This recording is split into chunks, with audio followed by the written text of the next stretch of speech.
Isabela Broadcast Center, himpilang tumatalakay sa mga proyekto at serbisyong tunay para sa tao. Hatid ang mga programang nag-uugnay sa bawat Isabelenyo saan mang panig ng mundo.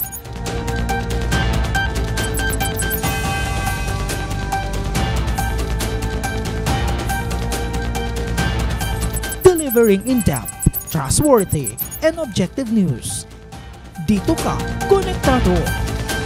Magandang hapon, Isabela! Abay sa pinakabagong edisyon ng Isabela Connect ka dito, kasama nyo pa rin ang inyong lingkod, ang resident broadcaster ng Provincial Government of Isabela, Ezekiel Kilang. Sa araw nga na ito, tatalakayin natin ang isang napakahalagang programa na naglalayong bigyan ng gabay at suporta ang ating mga magsasaka sa mga usaping legal. At upang mas malinaw nating maunawaan ang mga detalye, kasama ko si Attorney Clive Cariaga mula sa Provincial Legal Office, isa din sa mga nag-aasikaso sa ilang mga hinaing at katanungan ng mga magsasaka na idinudulog sa Provincial Government of Isabela. Welcome Attorney Clive. Magandang hapon, Sir Ezekiel. Okay, magandang hapon. Magandang hapon po sa ating mga manonood.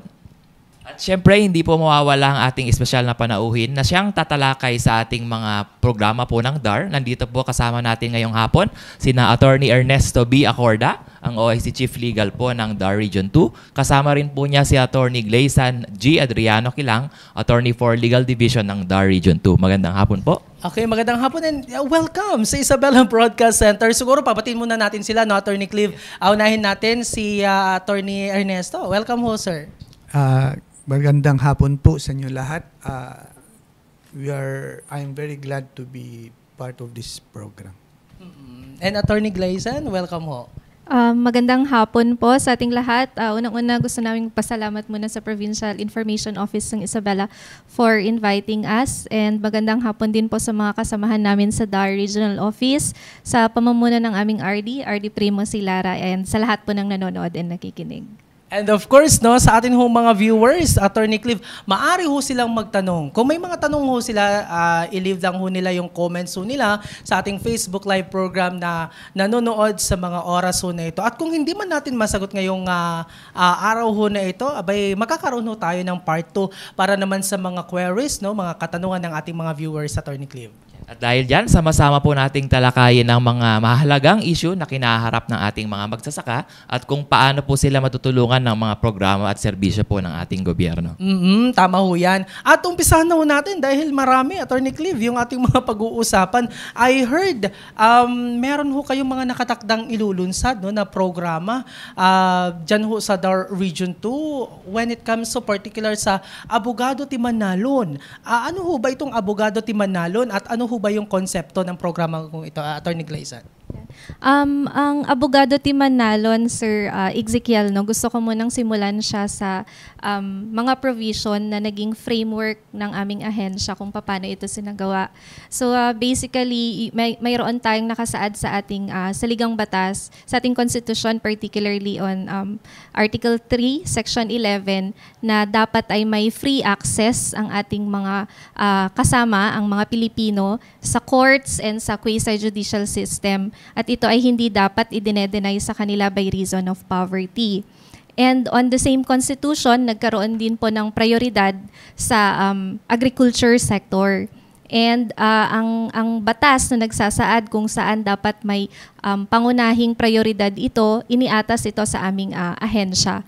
So itong mga framework na ito, itong mga provision na ito, yung aming naging backbone kung paano namin inulunsad ang Abogado Timanalon. So basically ito, ang konsepto namin dito sa programang ito ay para siyang isang one-stop shop ng aming mga stakeholders, particularly farmers, ARBs, and their immediate family members, ng kanilang mga suportang legal or legal services. Kung may pangangailangan man sila, through us and through our partner agencies, dito na nila ito idudulog, and we will monitor it hanggang sa matapos yung kanilang mga legal services na kinakailangan. Ang konsepto kasi ng legal services sa maraming mga Pilipino, especially sa ating mga farmers, ay may malaking barrier when it comes to the financial aspect. Ang nais namin dito sa Abogado Team Manalon is to lower or minimize this barrier by giving them an avenue para lumapit sa aming ahensya at idulog namin sa aming mga partner agencies kung hindi man DAR-related or agrarian-related yung kanilang mga kinakailangang legal. So yun po. Ito po, linawin lang po natin para sa ating mga manonood. Sino po ba yung mga target clients ng programang ito? Kailangan po ba ang lalapit sa inyo ay farmers o kailangan po ba ay siya ay isang tinatawag na qualified agrarian reform beneficiary? Mayroon po tayong mga inilista sa amin pong Memorandum of Agreement, no? So isa-isahin ko na lamang po sila. So unang-una yung ating mga emancipation patent holder or ang ating mga CLOA title holder. So kung sila po ay may hawak na EP title or CLOA title at sila ay may pangangailangan ng serbisyong legal, then they can avail of our service sa Abogado Team Manalon. Pangalawa po ay ang aming mga agricultural tenants or lessees. Ibig sabihin sila yung nangungupahan sa mga lupain na pang-agrikultura. Pangatlo ay ang ating mga actual tillers or actual farm workers. Ibig sabihin po sila yung nandoon, no, kasalukuyang nagtatrabaho sa agricultural lands regardless kung sila ay nandoon sa ating master lease. Ayan. Pang-apat po ay ang mga kooperatiba or tinatawag po namin sa aming ahensya na Agrarian Reform Beneficiaries Organization, ARBOS. Ano po? So kung may kailangan po sila tulong legal, yan, maaari rin po silang ma-qualify dito sa Abogado Team Manalon. And ang panglima is yung immediate family members nung apat na nabanggit ko. So kailangan yan i-qualify kasi kapag sinabi natin na immediate family member, hindi yan makukuha agad yung konsepto niya. So yung point of reference po natin dyan ay dun sa apat na nabanggit. No? So kung farmer siya, halimbawa, kaano-ano niya yung pumunta sa aming ahensya. So kung immediate family member, ibig sabihin asawa at kanyang anak. Ngayon kung wala naman po siyang asawa at anak, ay ang kanyang mga magulang. So yun po. At ang pangalawang qualification ay kung yung kanyang immediate family member ay nakadepende sa yung kanyang daily sustenance dito po sa ating mga farmers. So ibig sabihin yung kanyang kinakain, ang kanyang pinansyal na pangangailangan ay nakadepende sa ating agricultural lands. So yun po. So napakarami, no, attorney, yung mga magiging qualifications at I know marami hong mga qualified, pero dito ho sa region to napakalawak. Sino-sino o di kaya ano hong mga ahensya ang katuwang ho ng The Region 2 sa programa hong ito? Ang tanong ho diyan, sino naman ho ang tatayo na abogado ng mga farmers ho natin o itong mga qualified beneficiaries? Nakadepende po yan, no, kung ano yung idudulog nila na legal service na kailangan nila sa aming ahensya. So, dun po sa aming kinonceptualize sa Abogado Team Manalon, hindi kami nag-limit sa agrarian-related legal services, no? So, maging civil, maging criminal or admin man yan, kung may kailangan na tulong legal, yung apat po nating lima natin na nabanggit na napapaloob na kailangan naming tulungan sa Abogado Team Manalon, then they can avail of our services. Ang una po kasing inilista namin ay mga cases on agrarian-related matters. Diyan po ay po pwedeng tumulong, of course, yung mga lawyers po sa DAR na kinabibilangan po namin. Kung ito naman po ay criminal in nature, ang amin pong ipapasa, no, or hindi naman ipapasa, ito po ay aming idudulog sa aming partner agencies na DOJ. Kung civil naman po ito o kaya ay admin matter, pwede po sa aming partner agency na IBP or Tugigaraw Young Lawyers Initiative, provided of course na hindi ito conflict of interest sa kanilang currently handled na cases. And kung ito naman po ay kailangan nila ng notaryo, legal service, advice, or contract matters, pwede rin po kahit na sino sa aming mga kasama. So technically, hindi lang po talaga siya agrarian-related matter yung pwede na lang idulog. Okay, i-follow up ko lang, attorney, Siyempre, nabanggit nyo na rin po yung mga mag-handle po na cases na lawyers. May pagkakataon po ba na galing mismo sa ahensya nyo, GDAR, sila po yung magre-represent sa ating mga magsasaka sa korte, for example? Maaari po, no? Kapag, lalong-lalo na number one, kapag isa sa mga partido or necessary party or indispensable party ay ang DAR. So, kami po yung tinatawag doon para magrepresenta. Maaari din po kung ito ay agrarian reform beneficiary, farmer or tenant, at hindi yung kabilang partido ay galing din sa aming ahensya. So, yun po. Ang ganda lang kasi, Attorney Gleison, no, na may continuity, kumbaga, no, na kung sakali hindi ho ninyo mahahawakan, ipapasa ho ninyo sa mga partner ho ninyo or di kailalabi ho ninyo. So, kung ang certain qualified ARBs or beneficiaries ay na-i-refer sa ibang opisina, may mga hakbang ho ba na gagawin ho ang DAR, ang tanggapan ho ninyo, upang ma-monitor kung nakakatanggap ba itong mga qualified ARBs ho na ito ng angkop ho na representasyon? Isa yan sa mga naging prioridad namin nung kino-conceptualize namin yung Abogado Team Manalon because gusto namin na magkaroon ng monitoring system itong Abogado Team Manalon and yan ay through sa Department of Agrarian Reform. So kami yung may task, may obligation to monitor yung mga cases kasi kami yung kumbaga first line of defense na pupuntahan ng mga kliyente ng Abogado Team Manalon. But apart from that, in the same MOA, iniligay din namin na magkakaroon ng quarterly meeting ang aming mga partner agencies. That way, magkakaroon kami ng status report, no? Kung ano na yung nangyari within the quarter nung mga cases na inirefer namin sa kanila, the same manner na alam nila kung ano yung status ng mga cases na nasa amin pong ahensya. Siyempre, ito siguro i-relate ko lang din, attorney. Siyempre, yung mga farmers natin, baka nakita niya, kasama naman po siya sa listahan na nabanggit nyo kanina. Pero may pagkakataon po ba na hindi natin siya mabibigyan ng legal service? Yes po, pwede sir, no? Lalo na kapag ito ay conflict of interest sa ating mga abogado. Alam po natin yan, no? Kasi nakalagay po meron po kasi tayong tinatawag na Code of Professional Responsibility and Accountability, no? Or CIPRA sa aming mga lawyers, no? And ipinagbabawal or prohibited kaming mga abogado na mag-handle ng cases na in a way, it would result or it would violate yung conflict of interest rule. No? So, yung Supreme Court natin, nai-interpret yan sa maraming mga kaso. No? Ang ibig niyang sabihin, nagsaad siya rather no? ng mga elemento kung paano mo siya ma-qualify na violative siya of the conflict of interest rule. So, ang first dyan, ano yung issue? Ano yung core issue? May core issue ba? No? And this issue would normally ipinaglalaban ng isang partido and ino-oppose ng kabila.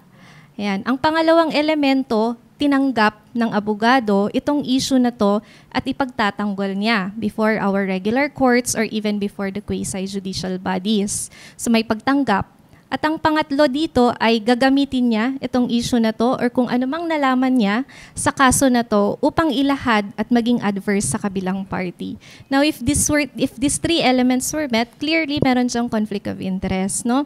And hindi yan po pwedeng gawin ng isang abogado because that would be in violation of the CIPRA rule.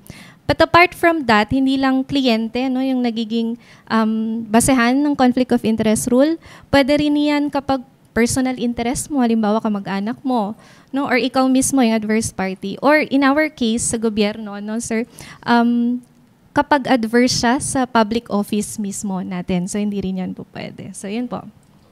Dapat masusi, no, natitignan at talagang titignan, no, sino ba itong abogadong ito? Dapat bang ibigay natin sa kanya?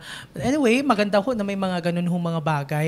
Pero syempre, I know marami ho mga excited ho sa ngayon. At least kahit papaano, meron ng matatakbuhan yung mga farmers ho natin. Maaari ho ba ninyong ilarawan ho, Attorney Gleison, kung ano yung mga hakbang naman na gagawin ng isang magsasaka para makakuha ho ng serbisyong legal ayon ho dito sa ilulunsad ho ninyong programang ang Abogado Team Manalon? Ang unang-unang proseso na pwede nilang gawin no, ay bisitahin ang aming ahensya sa DAR Regional Office 2. Ito po ay nasa Tuguegarao City, sa Carig Sur, Tuguegarao City. Ayan po. So pwede silang mag-visit dyan. Sa amin pong opisina kasi mayroon tayong tinatawag na Officer of the Day. So sila po yung una nilang pupuntahan and idudulog nila yung kanilang hinaing kung kailangan man nila ng legal service. And then after that, ire-refer nitong aming Officer of the Day kung Abogado Team Manalon concern man yan sa kung sinong officer in charge ng ATM. No? Iyon yung short po ng Abogado Team Manalon, ATM. And then, sa ATM po, meron kaming pinapa-fill out no, na personal information sheet na tinatawag sa aming mga clients. And then, if i-fill out po niya yan, that way meron po kaming monitoring system kung qualified man siya or hindi. And may hawak din po si kliyente kung ano yung kanyang mga kailangan. So, doon po nakalagay, ano ba siya? Emancipation holder, CLOA holder, farmer, tenant, no? And may nakalagay din po na others. Kasi syempre, hindi natin pwede itong ilimit na anak ko, hindi ka pala pwede dito, lumipat ka na lang, no? Regardless kung ano man siya, pwede siyang pumunta sa amin and we refer it to proper agency. And then after that, nakalagay din po dito kung ano yung kaso na idudulog niya.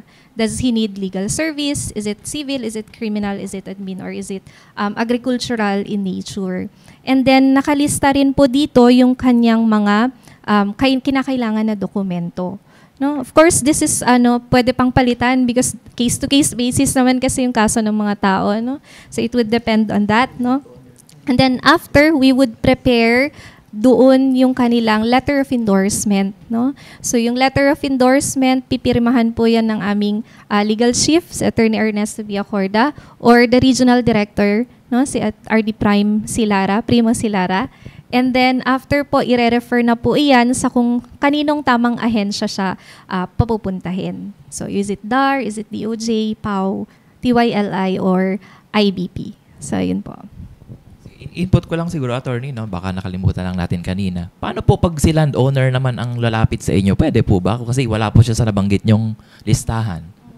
Sir, actually pwede, no? Kapag EP holder sila or CLOA holder, pwede silang lumapit sa amin. No? Isa sa mga dokumento na maaari nilang isumite para ma-qualify sila as such would be yung kopya ng kanilang titulo. Yung ano lang, yung syempre, no, ang mga farmers kasi hindi naman lahat mainipin. Gusto lang nilang malaman kung hanggang kailan ba, gaano ba katagal yung buong proseso na ito na gusto nilang mapasali sa programa hong ito. From the moment na pumunta po sila sa aming office at lumapit sa aming officer in charge, and once na kumpleto naman po lahat yung dokumento nila, then we can issue yung letter of endorsement. Again, depende po yan, no? Kung gusto lang naman niya na magpa-advise on a contract matter, for example, pwede rin yan madulugan within the day. Ang isa kasi sa kagandahan sa aming ahensya, we follow strictly sa Anti-Red Tape Act, no? So ayaw din naman nating mapatagal yung mga proseso na dapat ina-avail ng ating mga kliyente. So yun yung ease of doing business, sabi niya. Anyway, sa tansyaho ninyo, no, attorney, sa unang beses na pagpunta ho ng isang qualified beneficiary sa inyong hong opisina para sa hangaring hong ito, yung binabanggit ho ninyong letter of endorsement, kasi usually kapag mga ganyang mga documents, no, hihintayin pa ng ilang mga oras, mga araw, agad-agaran lang, para lang malinaw sa atin hong mga farmers. Hopefully, no, yun din yung aim natin na sana within the day, and kung kompleto naman yung kanyang dokumento, we also want to issue the letter of endorsement. But kung kailangan niyang bumalik the following day because of some documents na lacking niya, then we could issue it, no? But yun naman yung ina-assure natin, huwag magtagal, hindi abutin ng buwan or taon ang mga tao, no? Yun po. Naman. Anyway, sige. Marami pa ho yung mga katanungan ho natin. Ito, si Attorney Ernesto. Attorney, matanong ko lang ho. Ano yung mga kadalasang idinudulog na problema ho ng mga farmers ho natin sa inyong tanggapan?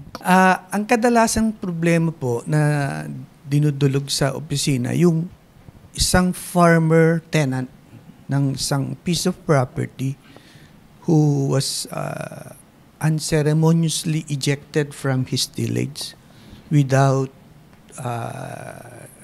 notice and hearing. Ito po yung mga natatanggal sa sinasakang lupain. Yung iba naman, yung may mga title po sila na may mali sa titulo na kailangan either for petition for correction, or if the error is substantial, warranting the cancellation of the title. Yun yung madalas pong dinudulog nilang problema sa office. Siguro, para guided po siguro yung ating mga manonood, attorney. Ano po kaya ang ginagawa ng ating ahensya tungkol po sa sinabi niyo pong unang problema na bigla po tayong may farmers na na-eject tapos wala pong due process na tinatawag? Opo. Kasi kung you are in law, if a person has already established his status as de jure tenant, the law confers upon him the right to stay in his tillage. Ito po yung security of tenure. Kailangan pong kung matanggal ang isang farmer na legitimate tenant, kailangan po dadaan sa proseso. Ito po dapat yung ground for ejectment should be lawful. There should be an order from the DARAB. Ito po yung DARAB, ito po yung korte ng DAR. At nagkaroon po ng hearing. At saka final na po yung order for ejectment. Kadalasan po tinatanggal nila na wala pong rason. So kailangan, kung itong affected farmer is unceremoniously ejected from his tillage, he must go to DMARO, report the matter to DMARO, and DMARO will conduct a mediation. Tatawagin po sa office yung may-ari ng property at magkakaroon po sila ng mediation. In the event that the mediation at DMARO level is unsuccessful, DMARO, as a matter of procedure, must have a written report, endorse the matter to the Provincial Legal Division for another round of mediation. In the event that withstanding a second round of mediation, no settlement is arrived at, ang next step po dyan is to file, is the aggrieved tenant must file an appropriate complaint with the DARAB for his reinstatement. And usually po, ang nagiging abogado ng mga ito ay nanggagaling po din sa legal division ng province. Tapos next naman po na nabanggit nyo, sir, no, dun sa mga correction ng entries siguro sa title nila, is it something na i-handle po ba ng DAR lawyers o yan po ba ay isang example na i-refer or i-endorse po natin sila sa ibang ahensya? Actually, madalas ini-handle po namin yan. Just to lay down the legal predicate, before nagkaroon ng jurisprudence, ang petition for correction of entries at saka petition for cancellation of titles, yan po ay jurisdiction ng DARAB. Opo. Nagkaroon po ng decision ng Supreme Court na sinasabi doon na ang cancellation na po ng title ay hindi na po sa DARAB kundi sa regular court na po. So in the same manner, yung correction of entry almost identical din po sa cancellation ng title. Hence, sa RTC na rin po ang may jurisdiction yan. If it's an emancipation patent or if it's a CLOA title.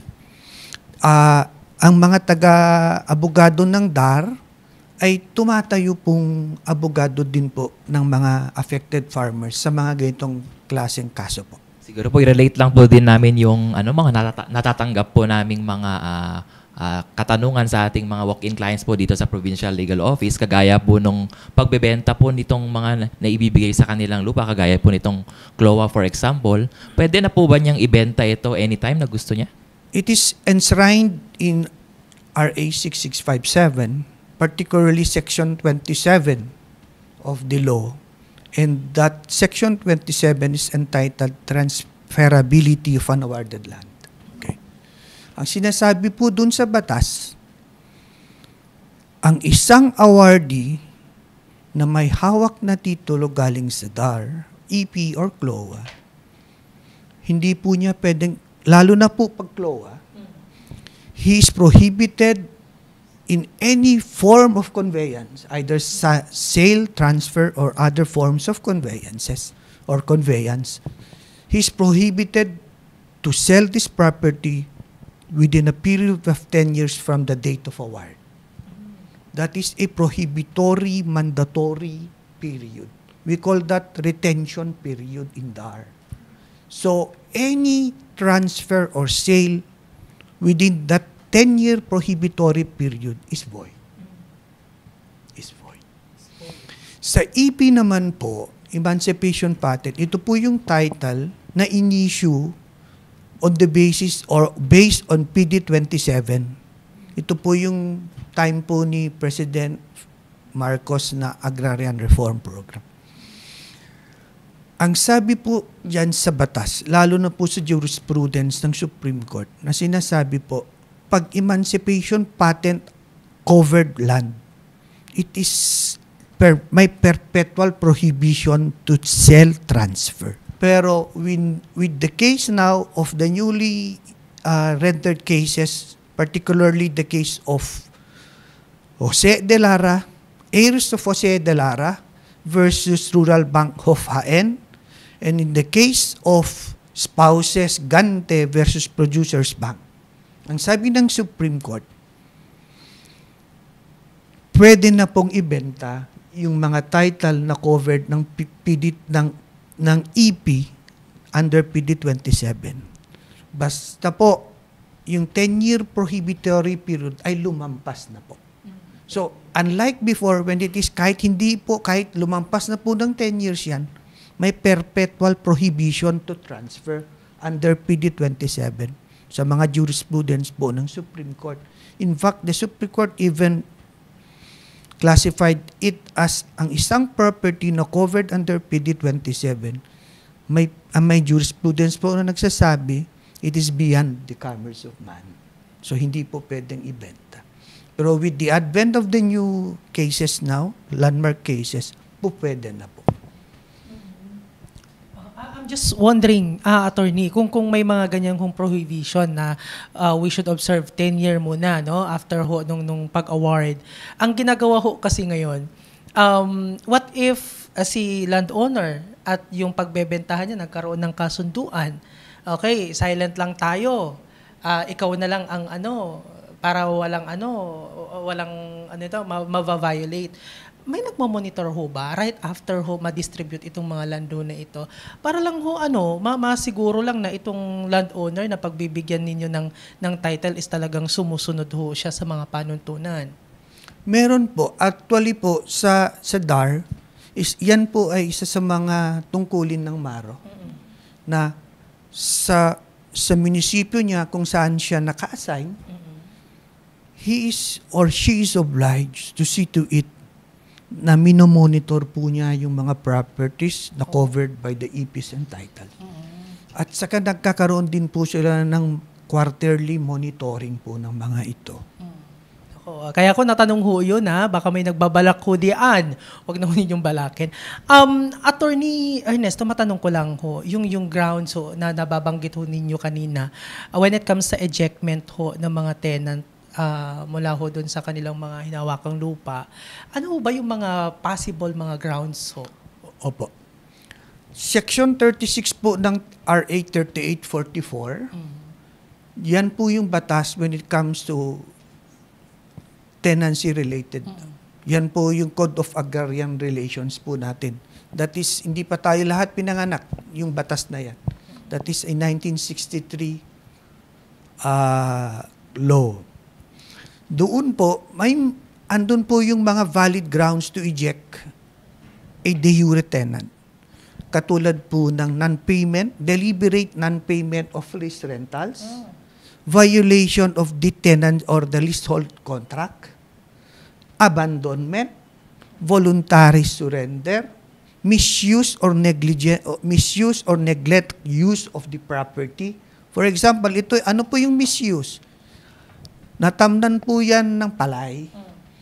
Then nagkaroon itong tenant, may nakapagbulong sa kanya na may hidden treasure doon, kinalkal niya. Sample lang po yan. these are grounds, lawful grounds under the law that could be used as a legal basis for the landowner to have the tenant ejected from his property. Oo. Nako, mabuti no, Attorney Ernesto, at nabanggit ho ninyo yan na-enumerate ho ninyo. At least, malinaw ho sa atin ho mga viewers. Kung bakit ko ho natanong, may mga madalas ho kasi na scenario, I don't know, kung may mga nahahawakan ho kayong mga ganitong certain na mga cases. Ang tanong ho ng mga farmers, frequent question ho ng mga magsasaka, matagal na daw ho sila nakapwesto sa lupa. Ngunit mga dayuhan ang nakakapagpatitulo ng lupa or yung mga dayuhan ho, yung mga na-awardan ho ng mga title. Ano ho bang paliwanag ho dito? May mga ganito ho bang cases ho kayo nahawakan, attorney? May ganyang mga kasong na kakaabot sa opisina namin. Opo. Ang pwede ko lang masabi dyan is, una, kung ang isang property na covered under agrarian reform is a private property. Okay? Kung ang isang tao pumasok doon without the consent of the owner, ano yung mode of entry niya sa property? Kasi po, while nabibigyan ka ng sabi mo, enjoy preference when you are an actual tiller for property, but being an actual tiller will not automatically give you the right na mabigyan agad-agad ng title from that. You still have to establish your qualification to become a farmer beneficiary. And itong qualification na po ito ay nakasaad po sa Section 22 ng RA 6657. These are the minimum requirements. Except for other cases, for farm, covered by commercial farm, blah, blah, blah. Magkaiba po yun. So, kung ang isang matagal nang nagsasaka or actual tiller ay hindi po nabigyan o hindi siya na-consider na maging farmer beneficiary, may mga cases, may mga process po kasi tayo na sa underdar, pwede po siyang mag-protest o pwede kung may title na po, ang madalas na ginagawang remedy, nagpa-file siya ng misidentification of a farmer beneficiary. Ito po ay isang agrarian law implementation case. This is an administrative case. Hindi falling under the jurisdiction of the Secretary of Agrarian Reform through the Regional Director. So, pwede po siyang mag-file ng a suitable or appropriate petition for the disqualification of yung tao na feeling niya mali ata yung pagka-award ng titulo sa kanya. Speaking of, matanong ko lang, maaring tanong din ho ng mga viewers ho natin. Yung agrarian beneficiaries, while waiting ho sa kanyang title and namatay, kumbaga, kanino na ho mapupunta ma-award? Okay. Kadalasan po nangyayari yan. Kasi ganito po. Kung hindi pa naman siya na-include doon sa master list na bigat, so, ibig sabihin, pending pa lang po yung pag-issue sa kanya ng title. Okay. At namatay. And we know that death will bring about a vacancy on the property. Okay. Pending the issuance of a title in favor of the deceased farmer. Ang mangyayari po dyan is yung MARO can initiate another land transfer action to determine kung sino po yung more or most qualified to take over the place of the deceased. Kasi po yan, yung right ng deceased, sa tingin ko po opinion ko, is inchoate pa lang. So, yung mga heirs, although they may be considered, but again, dadaan na naman po sa proseso na ang tawag po namin dyan ay land transfer action. Yan ay kapag hindi pa nasali sa master lease. Opo. Kung wala po talagang final screening, lahat-lahat. What if nasali siya? May pagkakaiba ho ba, attorney? may pagkakaiba po kasi kung minsan kung sana namatay na yung farmer na may title na, yung rule on succession will take place. But in this case, while wala pa yung title, although meron na po siya doon sa master list ng may proseso na naman po ang ginagawa sa operations division po yun as regards the screening and evaluation of potential agrarian reform beneficiaries who will take over the place of the deceased farmer. At least malinaw kasi just in case. Pero hindi ko naman pinapanalangin na mamamatay ha. Pero just in case lang yung ganun mga senaryo kasi ang kamatayan din naman natin nape-predict. Anyway, attorney, kunin ko na rin yung pagkakataong ito, no? Maaring yung si Juan de la Cruz nakikinig o nanonood. Ano daw yung mga legal na paraan para sa mga magsasaka na mapatituluhan no, yung kanilang lupa, lalo-lalo kung itong public land? Public land. Public land. Kung public land po kasi ito, ang jurisdiction po nito ay nasa DENR. Opo. While sa RA 6657 po, Section 4 po ng RA 6657, AND or classified as alienable and disposable public land is covered under the Comprehensive Agrarian Reform. There are cases where there is an overlapping of jurisdiction between DENR and DAR with respect to public land. So, usually po, ang nag-a-assert ng jurisdiction dyan is DENR. So, I would suggest for the concerned farmer to visit the nearest DENR office and ask advice on how to go about the registration of the property. Sige sir, no? Attorney, pumunta muna siguro tayo dito sa mga ilang dokumento na maaaring may kinalaman po sa agrarian reform. Kagaya po nung tinatawag nilang waiver of rights. Minsan kasi may pumupunta sa opisina, dala-dala nila yung waiver of rights. Yun daw po ang basehan ng kanilang ownership sa CLOA na nanggaling sa isang tao na napunta sa kanila. Valid po ba yung ganyang dokumento?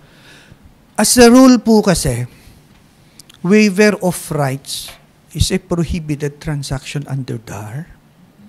Kasi Section 71 po yan is doon sa acts or omissions na sa RA 6657. Isa sa na enumerated po na prohibited transaction is waiver of rights. Pero sa batas po ng DAR, especially MC4 series of 1983, which is an old rule but still applies up to the present time. One of the grounds for reallocation of a farmland is a waiver of right.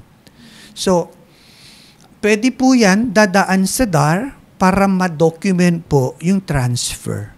Pero by way of a land transfer action or petition for reallocation of a farmland.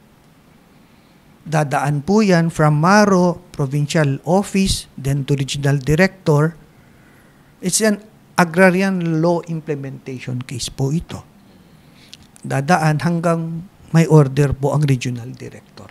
Kung may aggrieved party at gustong iakyat, abot po yan hanggang office ni secretary, kung minsan hanggang Court of Appeals. Paano naman po itong sinasabi nilang DAR clearance? Kailan po ba kailangan ang isang DAR clearance? Kailangan po ba pag magbebenta sila, kasama po yan o meron pong pagkakataon na hindi na po kailangan nito? May DAR clearance po sinasabi na hindi po ito po ay ini-issue na yung property po ay hindi covered ng Agrarian Reform Program. Itong DAR clearance po ito is covered by DAR A04 series of 2021. May DAR clearance naman po na ini-issue giving clearance therefore sa mga orders na ini-issue natin sa DAR. Ito naman po ay referring to a land covered by the Agrarian Reform Program. So kung ang isang property po ay hindi naman siya covered under the CARP or PD27, pupunta po siya sa provincial office ng DAR, may listahan po doon ng mga documentary requirements based on AO4 series of 2021. I-submit po niya yon. Bakit kailangan?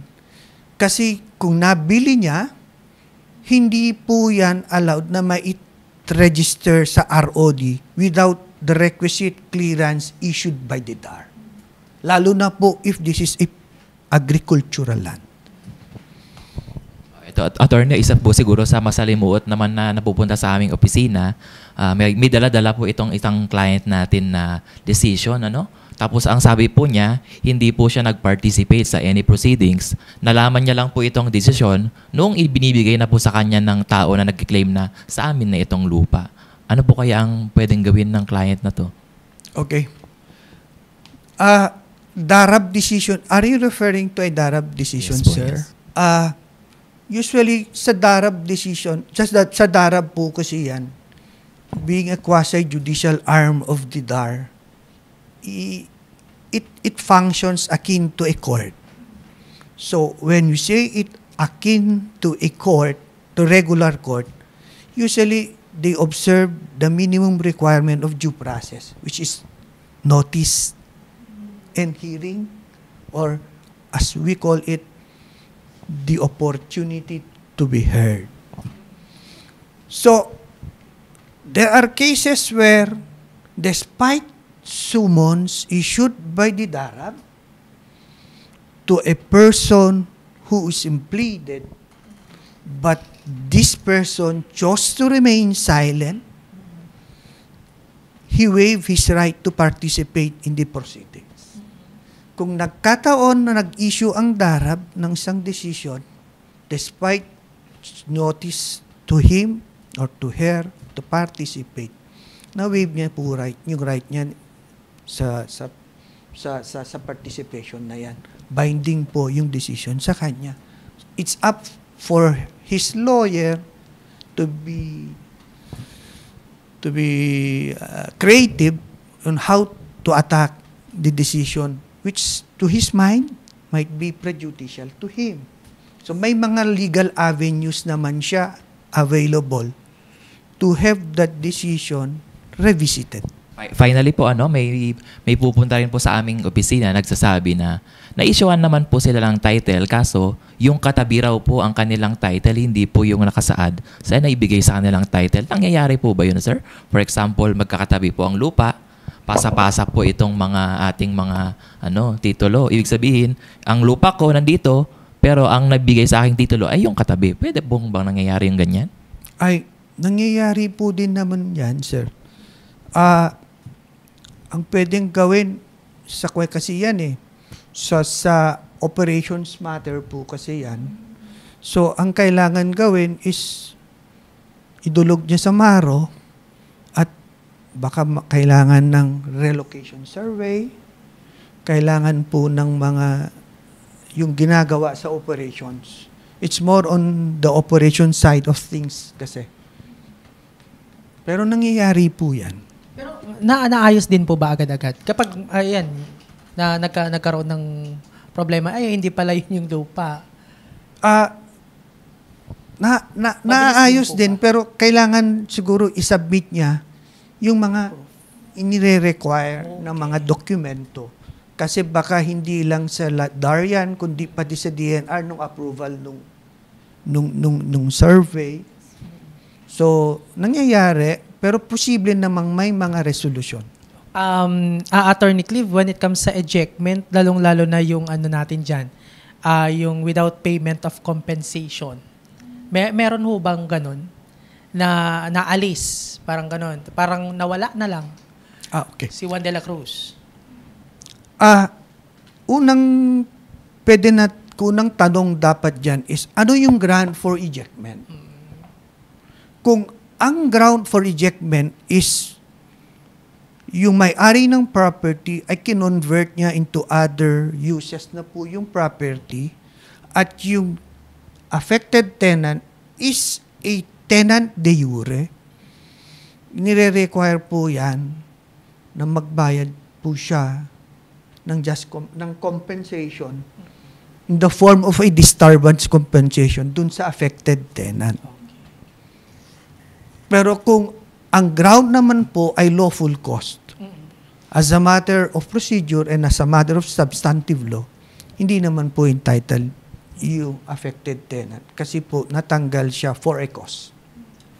So in that event, parang you are giving premium to something which is not good. Nabayaran mo na yung may fault. Hindi naman po pwede yun. Ayan, at least no, malinaw. Anyway, maraming salamat.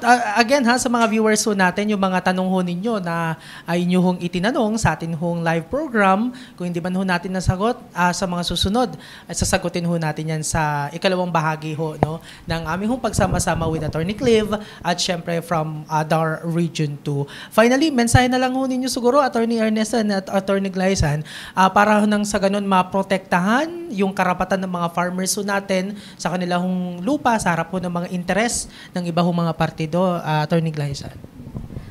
Unang-una, no, mayroon tayong programa nga po, no, itong bago naming ilulunsad, ang Abogado Team Manalon, na maaaring lapitan ng aming mga stakeholders, farmer beneficiaries, farmer tenants, and kanilang immediate family members, no, para sa kanilang mga tulong legal, especially sa aspeto ng agraryo. And pangalawa siguro, nais ko rin pasalamatan, no, sir, yung amin mga partner agencies, yung DOJ, IBP, IBP Legal Aid, yung sa Tugigaraw Young Lawyers Incorporated, no, Association, and PAO, no, Public Attorney's Office, ayan, para sa kanilang aktibong pagtulong sa amin dito sa aming programa. And hopefully, no, ma-extend din po kami dito sa probinsya ng Isabela and eventually po pati sa Nueva Vizcaya and Quirino para lahat po, no, dito sa ating rehiyon matulungan natin sila.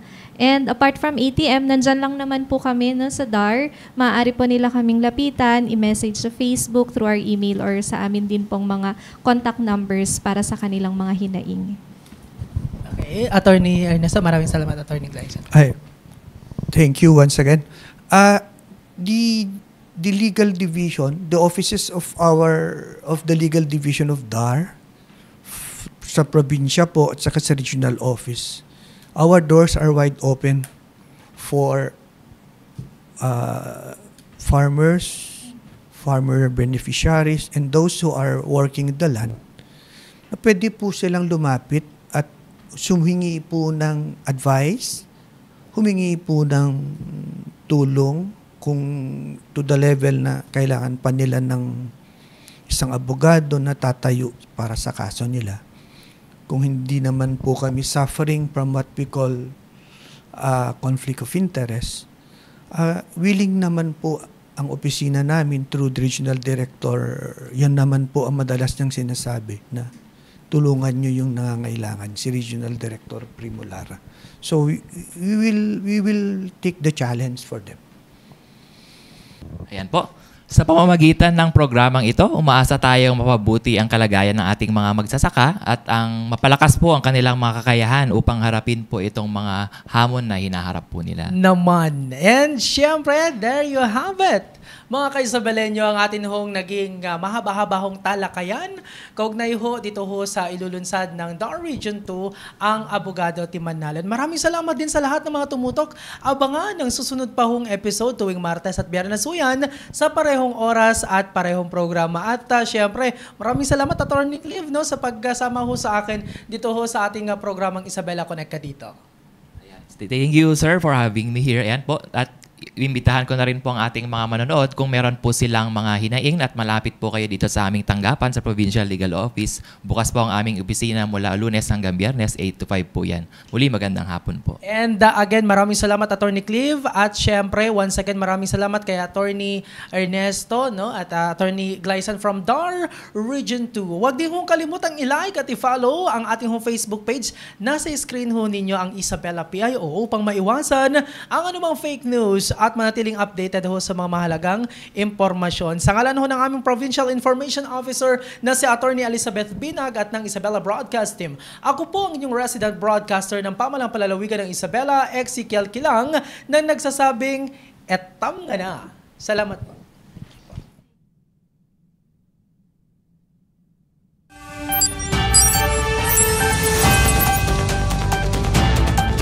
Isabela Broadcast Center, himpilang tumatalakay sa mga proyekto at serbisyong tunay para sa tao. Hatid ang mga programang nag-uugnay sa bawat Isabelenyo saan mang panig ng mundo.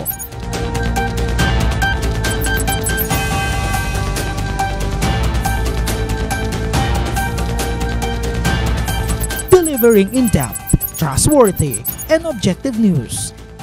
Dito ka konektado.